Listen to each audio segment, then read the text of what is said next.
Fala galera, tudo tranquilo? Bom, espero que sim. Estamos iniciando mais um vídeo para o nosso canal Exato Gênio. Seguinte galera, nesse vídeo aqui eu vou dar sequência com o nosso quadro Bisurando o Pismo, que é aquele quadro onde eu falo sobre todas as matérias que caem na prova do Pismo de uma maneira mais específica, beleza? Bom, no vídeo de hoje a gente vai iniciar o Bisurando o Pismo para o módulo 3, visto que eu já gravei Bisurando o Pismo para o módulo 1 e também para o módulo 2. Bom, para a gente iniciar bem o Bisurando o Pismo 3, a gente vai iniciar com a parte de matemática do Pismo 3. Basicamente, eu vou destacar com vocês as matérias que caem na prova, além disso eu vou passar algumas dicas de estudo e no final do vídeo eu vou trazer para vocês um dado estatístico dos últimos 5 anos de prova, onde eu vou elencar os tópicos mais recorrentes e também os tópicos menos recorrentes, beleza? Bom, agora sem mais delongas, vamos iniciar a nossa análise. Para que todo mundo consiga enxergar o que está sendo dito aqui no conteúdo programático, eu vou dar um zoom na tela, beleza? Então, vamos lá.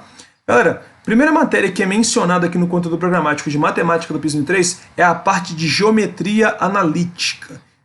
Beleza, Eugênio? E o que eu vou ter que saber de geometria analítica para o Pismo 3? Bom, inicialmente, antes mesmo de você iniciar o estudo de geometria analítica, você vai ter que saber alguns conceitos básicos de geometria, tais como ponto, reta, plano, beleza? Além disso, você vai ter que saber trabalhar bem com a parte de plano cartesiano. Por quê? A geometria analítica é basicamente a geometria aplicada ao plano cartesiano. Beleza? Então você vai ter que saber trabalhar bem com o plano cartesiano, vai ter que saber identificar um ponto, saber se um ponto está sobre o eixo X, está sobre o eixo Y, saber diferenciar bem o eixo das ordenadas, que no caso é o eixo Y, do eixo das abscissas, que no caso é o eixo X, saber trabalhar bem com a ideia de quadrante, primeiro, segundo, terceiro e quarto quadrante, saber identificar em qual quadrante X vai ser positivo, X vai ser negativo, Y vai ser positivo, Y vai ser negativo. Basicamente é isso. Esses são os conceitos básicos para você iniciar bem o estudo de geometria analítica. Sem esses conceitos você não vai conseguir estudar geometria analítica. Beleza? Bom, agora já entrando na parte de geometria analítica em si, qual que é o primeiro tópico que a gente vai ter que estudar, Eugênio? O primeiro tópico que vocês estudam em geometria analítica, já ia falar geografia, né? É basicamente a parte de distância entre dois pontos, que vai utilizar basicamente de uma fórmula que envolve teorema de Pitágoras. Tá? Para calcular a distância entre dois pontos, você vai ter que saber as coordenadas de dois pontos e utilizar a diferença dessas coordenadas, tá? Diferença das coordenadas de x e diferença das coordenadas em y, elevar ao quadrado e estabelecer uma raiz quadrada da soma dos quadrados das diferenças. Tá? Eu sei que é um pouco complicado falando assim, mas quando vocês pegarem lá a fórmula, vocês vão ver que é bem tranquilo. Então, o primeiro conceito de geometria analítica que vocês vão ver é esse. Distância entre dois pontos. Depois, vocês vão começar a estudar as chamadas equações de reta. Por que equações de reta, gente? Porque são várias. A gente tem equação reduzida da reta, que geralmente é a primeira que os professores trabalham. Depois tem lá a equação geral da reta. Depois tem a equação paramétrica da reta. Equação fundamental da reta. Então, a gente tem 4 equações aí que são mais mencionadas nas provas de vestibular. Tá? Pô, gente, tem que saber as 4? É bizu. É bizu. Porque sabendo as 4 você não vai ser surpreendido no dia da prova, beleza? Além de saber todas as equações de reta e tal, vocês vão ter que saber trabalhar bem também com as posições relativas entre retas. Como assim posições relativas entre retas, Eugênio? Bom, a gente pode ter várias posições para retas. A gente pode ter retas paralelas, retas coincidentes, retas concorrentes ou retas perpendiculares, beleza? Então, de acordo com o coeficiente angular das retas, vocês vão conseguir visualizar no caso, essa posição relativa entre as retas. Tem que saber trabalhar com isso, gente? Tem. A prova do Pismo adora cobrar esse tipo de questão, beleza? Além disso, vocês vão ter que saber trabalhar também com o cálculo de área de triângulo, a partir de coordenadas dos vértices. Aí você pode estar se perguntando, pô, gente, se eu fizer base vezes altura por 2, cara, você pode até utilizar as fórmulas de geometria plana, inclusive é uma das dicas que eu vou passar no final da aula. Mas olha só, tem uma fórmula pronta para você calcular a área utilizando somente os meios de geometria analítica. Então você não precisa se preocupar em calcular a altura e tal. Tá? Você geralmente vai pegar o quê? Vai pegar as coordenadas do triângulo, vai montar um determinante e a área do triângulo vai ser o módulo do determinante dividido por 2. Beleza? Então, já tem uma fórmula pronta, tá? Então, basicamente é isso que você tem que saber. Beleza? De cálculo de área de triângulo. Se você quiser calcular a altura e tal, até pode fazer base vezes altura por 2, mas eu não recomendo porque vai ser mais trabalhoso. Tendo a formuleta já é mais tranquilo. Além de saber essa parte de equações de reta, posições relativas entre reta, saber calcular a área de triângulo e tal, vocês vão ter que saber trabalhar bem com a parte de distância entre ponto e reta, distância entre retas, beleza? Bom, tem fórmula pronta para isso também, tá? E essas fórmulas geralmente são bem tranquilas de guardar, tá? Porque não são fórmulas parecidas, então é bem tranquilo. E a partir do momento que você faz muitos exercícios, você vai guardar essas fórmulas, beleza? Agora encerrando aqui a parte de geometria analítica, né, pelo menos essa primeira parte, vocês vão ter que saber trabalhar bem com ângulo entre retas, tá? Existe uma fórmula pronta também para você calcular, por exemplo, ângulo entre duas retas, tá? Vai mencionar, no caso, a tangente do ângulo. E, Eugênio, vou ter que lembrar de trigonometria? Um pouquinho. Vai ter que lembrar um pouquinho, principalmente em questões que envolvem equação fundamental da reta. Inclusive, é uma das dicas que eu vou passar no final da aula, tá? Eu só não vou abreviar muito aqui, não. Tá, vamos lá. Agora, para a gente encerrar a parte de geometria analítica, falta o quê, Eugênio? Bom, além de saber toda essa parte principal de ponto, reta, equações de reta, posições relativas entre retas, distância de ponto e reta, distância em dois pontos, distância entre duas retas, ângulo entre retas, vocês vão ter que saber trabalhar bem com a parte de circunferência. E essa parte aqui, eu confesso que é a que gera mais dúvida nos alunos. Por quê? As questões de circunferência geralmente não são fáceis. Por quê? Geralmente eles gostam de cobrar equações de circunferência juntamente com reta tangente e tal. Ah, uma reta tangente é circunferência, reta secante é circunferência e tal. Geralmente os problemas que envolvem circunferência são mais elaborados, beleza? Mas é aquela coisa, fazendo vários exercícios, praticando bastante, resolvendo muitas provas anteriores, não tem segredo, vai dar bom, beleza? Então a gente vai saber trabalhar bem com os dois tipos de equação da circunferência. Tem a chamada equação reduzida da circunferência e também tem a chamada equação geral da circunferência. E qual que vai ser a diferença da reduzida para geral, Eugênio? Simples, olha só, a reduzida ela vai estar num formato de produto notável, vai estar lá x menos x0 ao quadrado mais y menos y0 ao quadrado igual a r ao quadrado. Quando você desenvolve esses dois produtos notáveis, você vai obter uma expressão gigantesca. Essa expressão gigantesca vai ser a equação geral da reta, beleza? Então a equação da reta não, perdão, da circunferência. Então, desenvolvendo a equação reduzida da circunferência, ou seja, resolvendo esses produtos notáveis, você vai obter a equação geral da circunferência, beleza?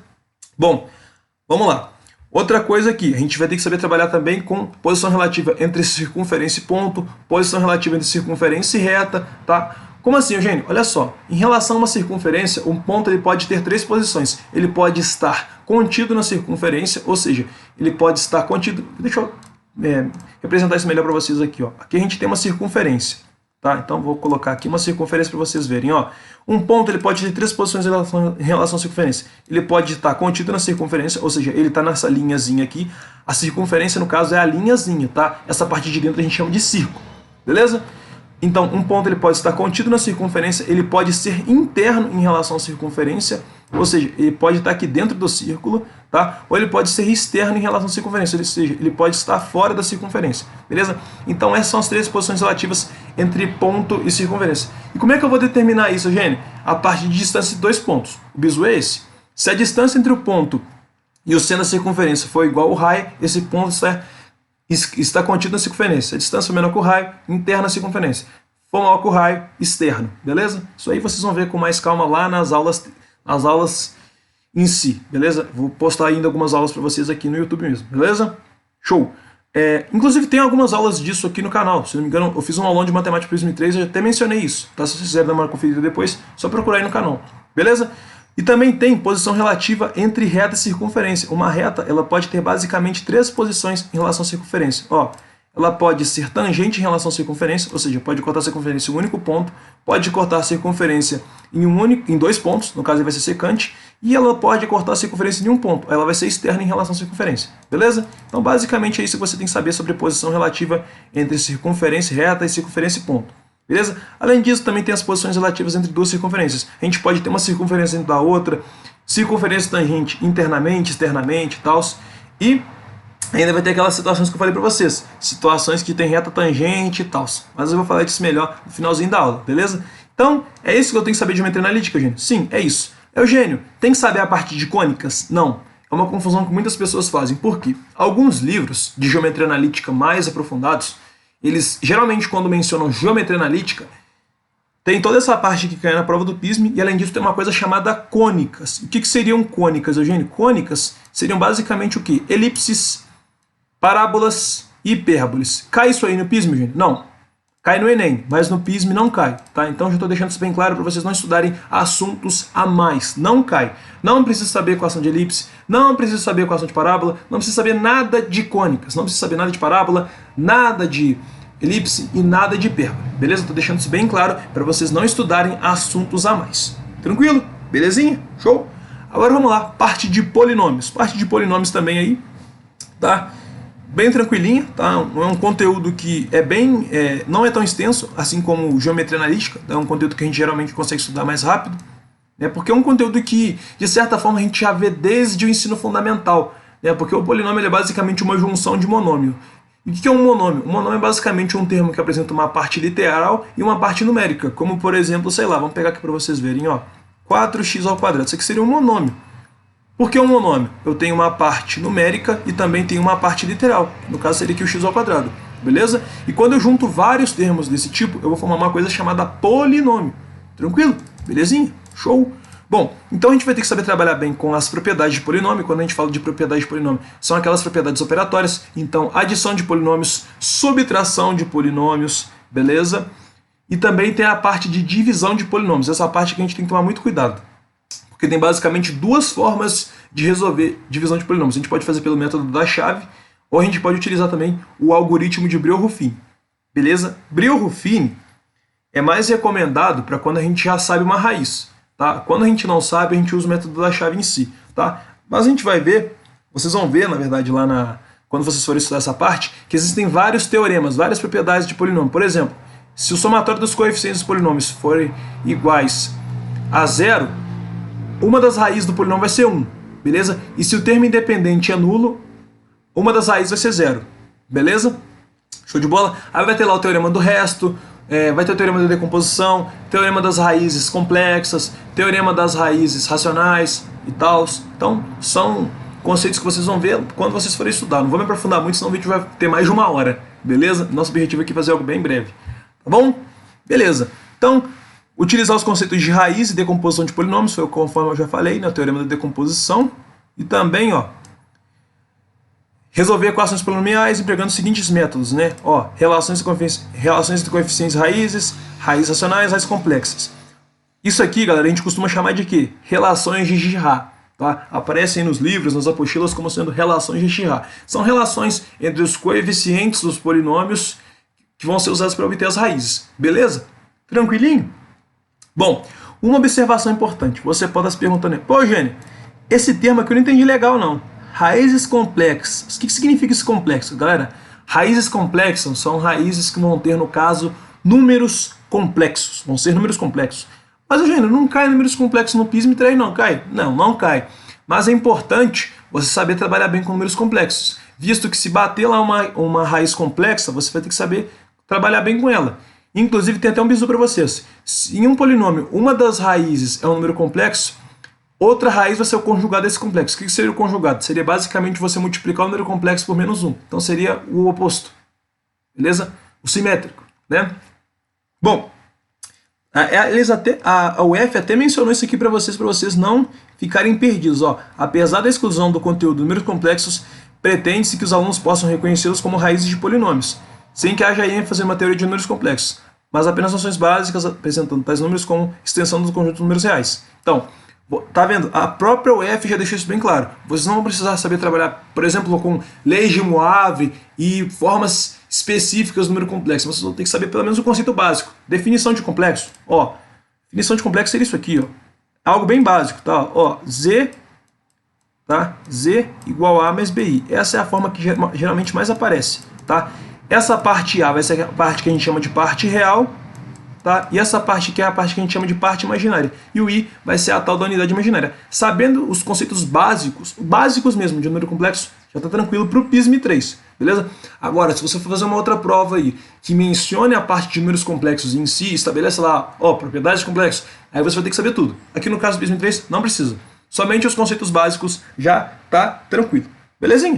Beleza, galera, vamos na sequência agora com a parte de sistemas lineares, também é um tópico que cai na prova de matemática do PISM 3. Não é um tópico muito longo, tá? É um tópico bem tranquilo, dá pra ver rapidinho, tá? Porque não tem muitos tópicos, beleza? Basicamente é a parte de sistema 2x2 e sistema 3x3. O que eu vou ter que saber de sistemas lineares para o PISM 3, gente? Bom, basicamente você vai ter que saber trabalhar bem com métodos de resolução. Quando a gente pensa em sistemas 2x2, a gente tem basicamente 3 métodos: substituição, adição, ou a gente pode pensar em outras formas também, de comparação também, né? Tem um método de comparação. Eu sou mais favorável a utilizar o método da adição, é bem mais rápido para sistema 2x2. Agora, para sistema 3x3, a gente vai ter o chamado escalonamento, tá? Onde a gente vai basicamente fixar uma equação e vai utilizar essa equação com o objetivo de anular as demais incógnitas. Vamos deixar uma coisa bem clara. Sistema 2x2 vai apresentar duas incógnitas, 3x3, três incógnitas, beleza? Então, basicamente, você vai ter que saber resolver os sistemas, obviamente, mas além de saber resolver esses sistemas, vocês vão também ter que ficar atentos com as condições de existência dos sistemas. Vocês vão ter que saber trabalhar bem com a classificação dos sistemas. Fala se um sistema é possível, se ele é impossível, se ele é possível indeterminado, beleza? Então, a gente vai ter também algumas regrinhas para visualizar isso, tá bom? A partir dos coeficientes, para sistema 2x2, a partir dos coeficientes você conseguir ver se o sistema é possível determinado, possível indeterminado ou impossível, beleza? Agora para os sistemas 3x3, para vocês discutirem o sistema, né, no caso, interpretar se tem solução, se não tem, a gente chama isso de discussão de sistemas, vocês vão ter que usar a chamada regra, a ideia de determinante. Determinante, gente, sim, para vocês utilizarem, para discutirem o sistema 3x3, vocês vão ter que calcular um determinante, tá? Porque tem uma relação diferente de zero, igual a zero e tal. Então, vocês vão ter que utilizar um chamado determinante 3x3, beleza? Que é aquele determinante lá da regra de Sarri, tá? Esse determinante, inclusive, vocês vão usar na parte de geometria analítica. Sério, gente? Sério. Para vocês calcularem, por exemplo, equação geral da reta a partir de 2 pontos, vocês vão ter que fazer algo assim. X, Y, vamos supor que eu tenho um ponto A e um ponto B. Aí eu vou ter o X de A, vou ter também o Y de A, vou ter aqui 1, aí eu vou ter X de B e também vou ter o Y de B. Aí eu vou completar com 1 aqui. Aí eu vou resolver esse determinante. Esse determinante a gente resolve geralmente pela chamada regra de Sarros, tá? Também chamada de regra de Sarri. É um chamado determinante 3x3. Você vai resolver esse determinante e vai obter a equação geral da reta. Beleza? Aqui para a parte de sistemas, você vai usar esse determinante a partir dos coeficientes das incógnitas. Aí se esse determinante for igual a zero ou diferente de zero, você vai conseguir ver se o sistema tem solução ou não. Beleza? E uma observação importante aqui, tem até um outro método para resolver o sistema 3x3, que no caso é o método da regra de Cramer. Só que esse método ele é bem restrito, e isso aí é até destacado aqui pela própria UF. Tá? O método de Cramer, aquela chamada regra de Cramer, ela é bem restrita, tá? Ela não é válida para todos os casos. Tá? O método de escalonamento que é sugerido pela UF, ele é uma regra geral de resolução de sistemas. Tá? Então, se você tiver que resolver um sistema 3x3 numa prova do Prisma 3, eu recomendo que você use o escalonamento, tá? Já que o método de Cramer ele é restrito. Tá? Ele é restrito ao número de sistemas, como a própria UF menciona. Ele não é uma regra geral, o escalonamento sim.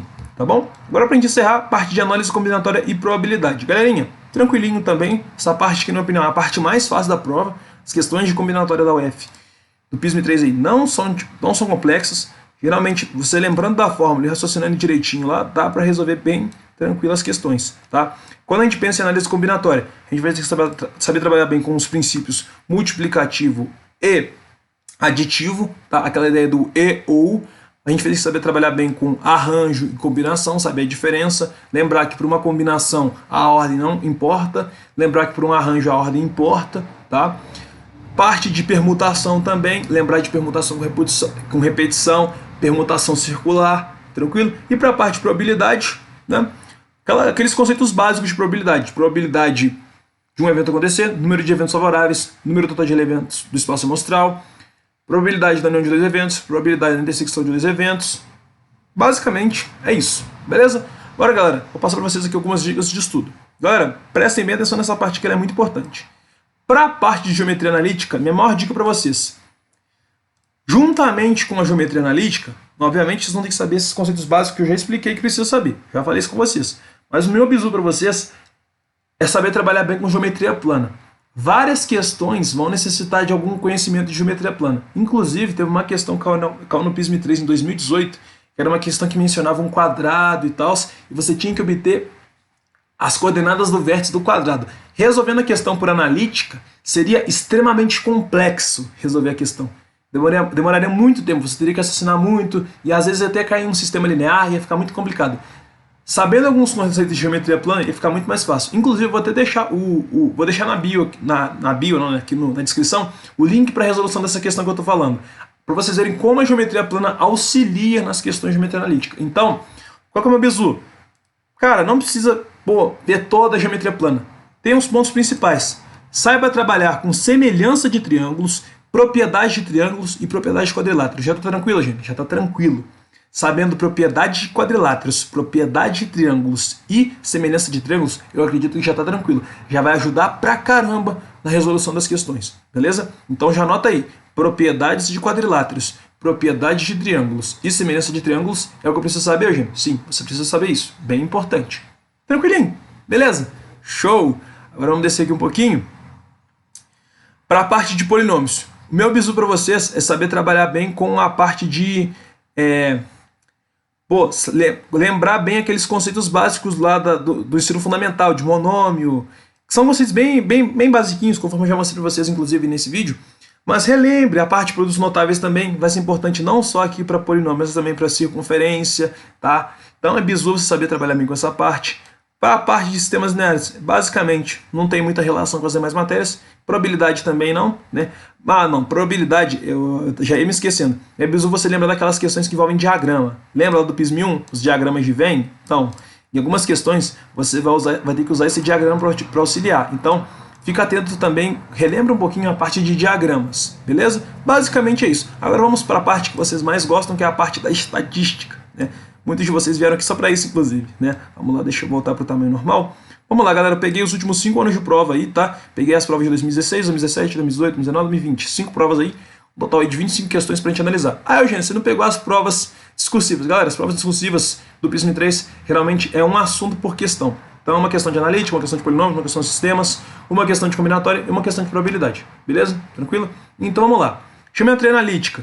Nos últimos 5 anos tivemos 10 questões. Caraca, Eugênio, 10 questões? Sim. Então é como se a cada ano tivessem 2 questões de geometria analítica. Polinômios, tiveram 5. Tá? Então se a gente for fazer a proporção, é como se caísse uma questão a cada ano. Beleza? Parte de sistemas lineares. Bom, tivemos aí 2 questões. Beleza? Show! Parte de combinatória, 6 questões. E a parte de probabilidade aí, tivemos apenas 2 questões. Eu separei a parte de probabilidade de combinatória para ficar algo bem específico, beleza? Fazendo uma análise percentual da coisa, ficou algo mais ou menos assim, ó. Geometria analítica representa 40% do total de questões dos últimos 5 anos, tá? Parte de polinômios representa 20% dos últimos 5 anos de prova, né? Parte de análise combinatória, 24% dos últimos 5 anos de prova. Parte de sistemas lineares, 8%, juntamente com a parte de probabilidade, 8% também.